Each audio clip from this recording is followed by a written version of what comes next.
and we are based in London, but we sell all over the world. Our main head office is in London. We do have another daily newspaper called Al Hayat, which publishes in 8 capitals to make sure it's... Who does this belong to? This, in fact, the publisher is Prince Khalid bin Sultan, the son of Prince Sultan. The defense minister? Defense minister. His son? His son. And does he also live in London, or does he live in Saudi Arabia? He's in Saudi Arabia mainly, but he keeps moving around. And you've been associated with this for some time? For nearly 6-7 years now. With Al-Wasat? With Al-Wasat, we did met before. Yes. About 9.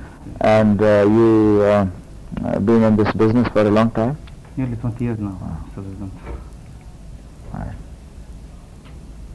You can start. First, Mr. President, start with is the CDNS, the Council for Defense. What are the objectives of forming the CDNS, and what are your comments about reports that it would give political rule to the armed forces? Well, the council Place last Friday. Degrees were conferred on successful officers of the armed forces and friendly countries by the President, Mr. Farooq Ahmed Khan Dagari. The convocation was attended, among others, by the Chairman Joint Chiefs of Staff Committee, Services Chiefs and diplomats. On the occasion, the President addressed the convocation and said, Bismillah ar-Rahman ar-Rahim. Nahmaduhu wa nusalli ala Rasulih al-Kareem. Commandant NDC, Mr. Pro-Chancellor, Mr. Vice-Chancellor, Chairman, Service Chiefs, Excellencies, members of the faculty, recipients of master's degrees, ladies and gentlemen, Assalamu alaikum. I am very pleased to preside over the convocation ceremony of the National Defense College and award master's degree to successful participants from 2 courses, which also includes members from the armed forces of Australia, Bangladesh, Egypt, Iran, Jordan, Malaysia, Nepal, Oman, Saudi Arabia, Turkey, UAE, and United States of America. The presence of participants from friendly countries gives a unique ambiance to the course. They bring with them their own experiences and expertise, which in concert with those of the Pakistani officers, both civil and military, adds to the academic richness of the course. Apart from reflecting the fraternal relations that we have with all these countries, it also reflects our desire and openness to intellectually interact with friends from different geostrategic and socio-cultural environments. I am sure that the participants of both courses have benefited extensively and have gained adequate insight into the imperatives of national security, including defense, economic, foreign, and domestic policies. By way of evaluation and analysis, you must have been able to realize the impact of different elements of national power on the socio-economic dimensions of national life. National security concerns studied in existing geostrategic and geo-economic scenarios would help in evolving viable military strategies and higher directions of wars. I'm confident that you will put knowledge and expertise gained here to best possible use in your future assignments. I also hope that our foreign friends will carry pleasant memories of the days spent at the college with Pakistani friends. I wish you all success in your future assignments. Ladies and gentlemen, allow me to digress from my speech written for me and to share with you some of my thoughts and the vision we have of Pakistan us in the last 50 years, very briefly, and then the challenges that face us and what we hope we can do. Pakistan, as you know, celebrates its 50th independence year this year. We have gained much and we have lost much in this period. Our record is one of successes and failures. But I think it's very important for us all to reflect on what has happened, what went wrong, what can we be proud of, and how do we steer our course into the future. When we look at our nation today, we see mixed results. We see on the one hand a fair degree of national integration. The era when it was felt, it was perceived that Pakistan's 4 units would split when there were centrifugal forces working in different parts of Pakistan. That era is behind us. Unfortunately, in that process, we lost almost half our country. But since then, what remains of Pakistan has consolidated. At the same time, we have other problems that have arisen for historical reasons, for reasons of trouble and chaos in neighboring countries, and for reasons of neglect by our leadership at all levels. We have sectarianism in Pakistan today, showing its ugly head. It's an ugly mark on the great name of Islam. Islam does not permit sectarianism. Different sects, different fiqhs are sources of rahmat and must be tolerated. But violence amongst sects, forcing other people to obey your writ, these are concepts which are fundamentally alien to Islam. But these have crept into our society. We are confronted with this challenge, and we need to gear up our resources to have strategies to combat this evil in our society. The evil of sectarianism, the evil of extremism and obscurantism, which clouds the great message of Islam. And I think we need to stress on this, and leadership at all levels, in all professions, whether government or outside government, needs to look very seriously into how we can combat this evil. At the same time, we see basically a good historical record on the economic side. Pakistan has grown better than most other countries. If you look at our record, for almost 3 decades, we grew at 5.5% to 6% annual growth rates. And yet, there are distortions. Some of this growth the benefits have not passed on to the poorest sections of our society. General poverty in Pakistan, the poverty levels which had started to improve when there was greater integration, when there was more diversion of incomes to the lowest income groups, that trend has unfortunately reversed in the last 3 or 4 years. Similarly, the high growth rates that we experienced in the 70s, in the 80s, all those too have reversed somewhat.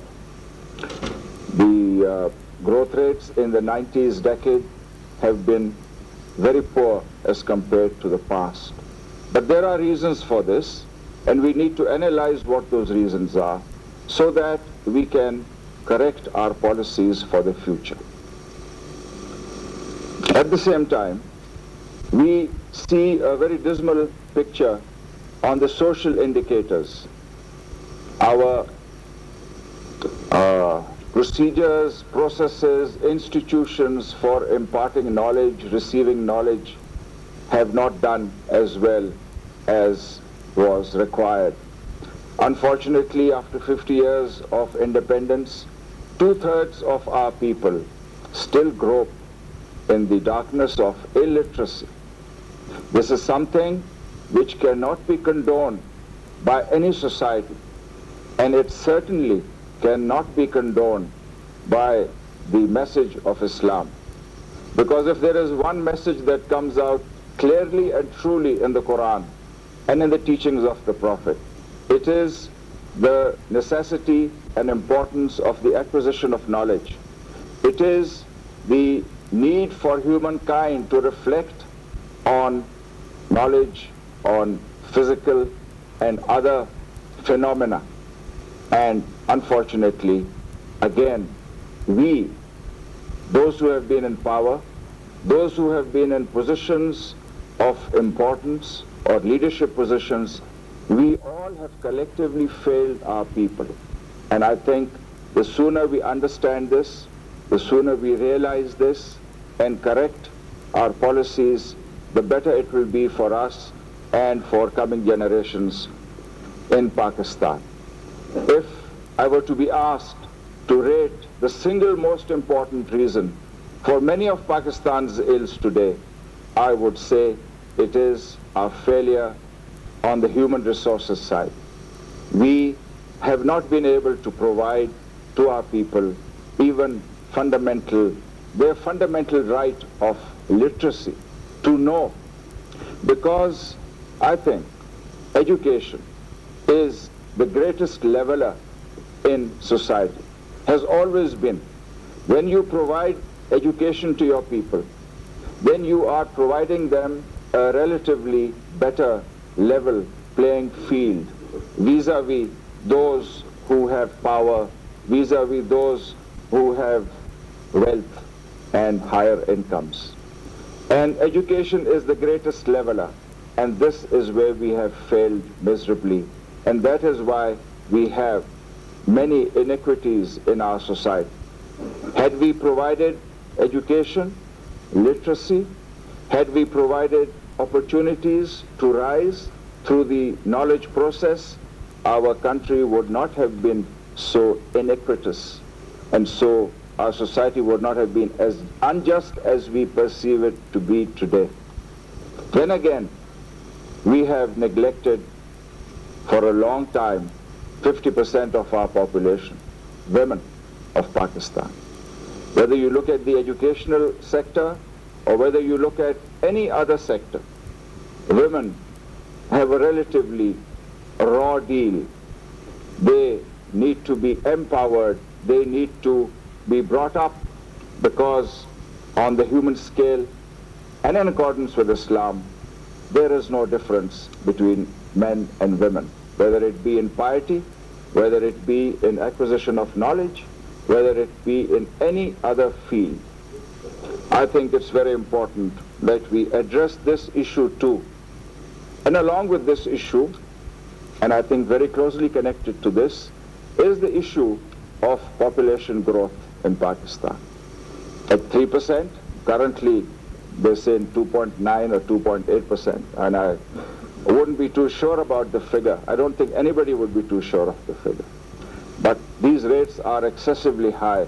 Pakistan, and in fact no other country, can really sustain such high rates of population growth. But these can be controlled, these can be brought down by greater awareness, by more education, and as incomes increase and are better distributed.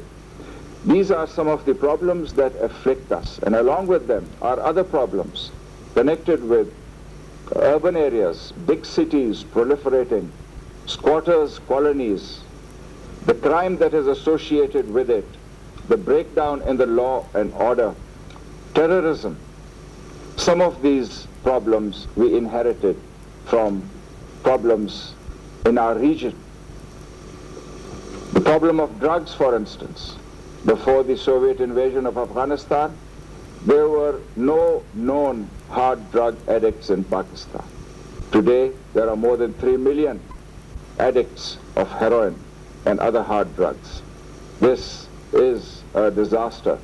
Perhaps the rate of growth of drug addicts is higher in Pakistan even than in Colombia. And I think we need to address some of these fundamental issues. But what has recently bothered us the most, and you who attended this 21st course, you have witnessed a big change in Pakistan. You were here during times when there were cataclysmic changes going on our political scene. You saw in the late 1996 the dismissal of a government and the dissolution of the National Assembly. Unfortunately, I had the unpleasant task of having to dismiss that government and dissolve the National Assembly, a task which I abhorred because I had always spoken out against it, but a task about which I had also declared openly before that if the national interest so demands, then I will be obliged to do that. And unfortunately, all the advice that was given by me or by other well-wishers, including leaders of public opinion in different fora, all those pieces of advice were ignored. There was no corrective solutions being sought. It appeared as if the government had become moribund and incorrigible. And this was also the perception throughout the world. So even very friendly, helpful agencies which in the past had been extra helpful to Pakistan, like the IMF and other bodies, even they felt that there was no way that our government then was in a position to correct the situation. We saw an alarming decrease in foreign exchange reserves in Pakistan from June 1996 to October 1996. The fall was so rapid that Pakistan could, by end of December 1996, have defaulted in its payments. And this would have been the first time that Pakistan would have defaulted. Now, given Pakistan's foreign exchange position, the widening gap between our exports and imports, given the status of our economy then, and given the fragility of our system, this could have spelled a big disaster, an economic and a political disaster for Pakistan. We have seen how bad economics and bad economic management has led to the breakup of countries. We've seen the example of the Soviet Union. Pakistan was in a very dangerous situation. The causes of the dissolution I need not go into because these were spelled out in the proclamation order. These were tested before the Supreme Court of Pakistan and they were upheld. They were tested before the Court of the People of Pakistan and they were upheld. There was a big dilemma facing us at that time. There was massive public demand from all quarters, from different strata of public opinion, that we hold accountability first and elections later. But we had the Constitution. We had to stick to the Constitution. People told us that, well, even within the mandated period of 3 months, you can have accountability first and elections later. That you could slaughter the major political leadership of Pakistan at all levels in all political parties and allow new faces to emerge. But then, who was to sit in judgment over whom? That was the question. How could we violate fundamental rights enshrined in the Constitution? And how would the Constitution allow that? How could we, under any ruse or clever strategy, have postponed the elections? I think it would have been a clear violation of the Constitution. There was talk of postponing the elections on the plea of census. There was talk of postponing the elections on the plea of a referendum. But essentially, these were strategies designed to have a break in the system. Essentially, the advice that we received may have been very well motivated, and I do not doubt the motivation, but essentially it could have created chaos in our society. I think it's very important for Pakistan, as for any other country, to stick to the Constitution, to stick to the fundamental law that is agreed to by the people of that country. The Constitution is our fundamental law. Any violation can create results which you and I cannot foresee today, results which can prove a disaster for Pakistan.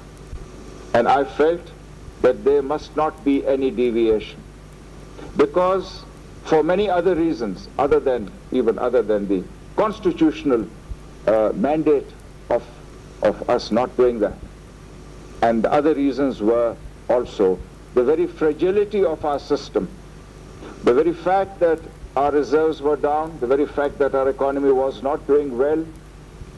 Any serious distortion, any serious departure on a tangent could have brought about the very same result that we were trying to avoid and that we were trying to save Pakistan from.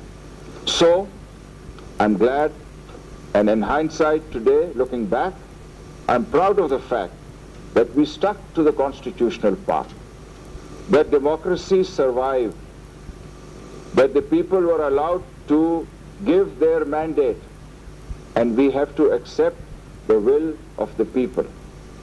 I think whether you look at stability in societies, whether you look at the question of economic development and sustainable economic development or sustainable social development, what you need above all, I think, is stability. And this is a message that Prime Minister Mahathir of Malaysia keeps talking about again and again, and I think he's right. I think it's important to have political stability, but how do we ensure political stability? It doesn't come from the mere written word of the Constitution. It comes from how we practice it. It comes from whether we obey the Constitution in letter and spirit or not. It comes from whether we respect the supremacy of the rule of law or not. It comes from whether we really empower people or not. Are we going to have autocratic, democratic rule, or are we going to have proper, sincere, democratic rule? That is the question. And for that, I think it's very important that there be devolution of power. It is important that there be decentralization of power. And it is important that in accordance with the Constitution and the law, decision-making be decentralized, and the people's representatives at every level be in a position to monitor and to oversee and to speak out about the conduct of those who are in power. And unless we are able to consolidate in that area, our democracy will be fragile and our system will be inherently unstable. In order to create stability, we have to follow certain principles. And these include, as I said, respect for the supremacy of the rule of law. These include, of course, as a concomitant and a necessary concomitant, the independence of the judiciary. These include respect to the different organs of state, and these include also freedom of opinion and freedom of the press. These include an accountability process that is fair, that is transparent, and that is above partisanship. And once we have that system in place and consolidated, then we have stability. And I hope that as a result of all the actions that we have undertaken in the interim period and the subsequent actions that the present government, which has received a big mandate, I hope that together they will be sustainable. And I'm sure that they will be sustainable. And I'm sure they lead in due course to great political stability in Pakistan and the sustenance of democracy. Governance is not something that can be improved by one order or by fiat of government. It cannot be improved by the efforts of an individual. We have to have a movement in the people. We have to have awareness in the people that demands good governance, that demands all the safeguards that I talked about, that is, respect to the fundamental law, respect to the supremacy of the rule of law, education, empowerment of people at all levels. It is very closely connected to a free press, not a press with a license to write whatever they like, but a free press in the real sense. It is very closely connected to freedom of information laws.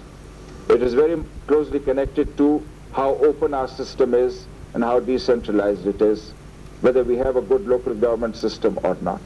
And all these things are interrelated, and one affects the other, either adversely or positively. And I think it's important for our governing classes, our government, the opposition, everyone to sit down together to resolve these issues. During the interim period, the government tried to do so. They passed almost 50 laws. Many of them dealt with restructuring of the economic system. They dealt with issues of transparency, of better ways of privatization. They dealt with issues of restructuring of the central bank, of the decision-making system, of the banking system. They dealt with issues concerning procurement procedures and contracts, relationship with the World Bank and other agencies where contractors were required to now declare that they have not paid any commission or any bribe to anyone in Pakistan. All these were introduced during that period. There were also laws connected with good governance which were couched in different laws, like the People's Representation Act. Anyone who wishes to contest for a national provincial assembly or for the Senate must declare his or her income and wealth and their family's incomes and wealth, liquid and non-liquid assets worldwide. These were really designed to screen out all those who had acquired money through illegal means. And they were designed to create an atmosphere gradually that could be sustained where corruption and malgovernance could be weeded out. But the process essentially has to be a slow one. It cannot be done overnight. And I think it's important that those laws be sustained.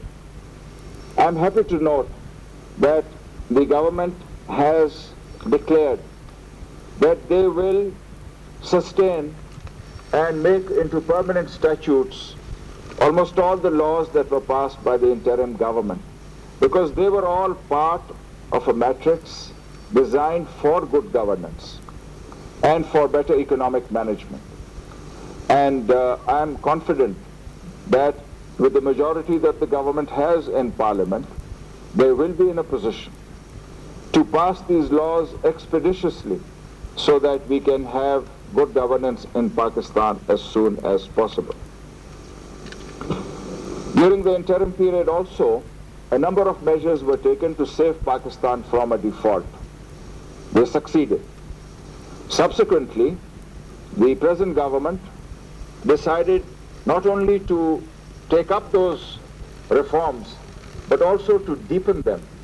Not only to accept them, but to deepen them. And other measures were taken to free our economy, to make it more liberal, more open to competition, to bring in packages, even beyond the packages that were provided by the interim government for the revival of industry, the revival of sick units, for packages for jump-starting rapid growth in agriculture and in other fields. And I think we have today in place an infrastructure which can enable Pakistan to forge ahead in the months and years to come, if we do not make mistakes. And this is a big if, because in the past, governments have made mistakes which have brought Pakistan down to the brink of disaster. If you recall, there was a time in late 1996 and early 1997 when we were on the verge of default. We were almost falling into the abyss, but we saved ourselves. Pakistan has now got a respite. I think we have at least 1 year in which we can now pursue our policies on the correct path and avoid getting into any crisis or difficult situation in the future. It is possible. And I think this is the first time that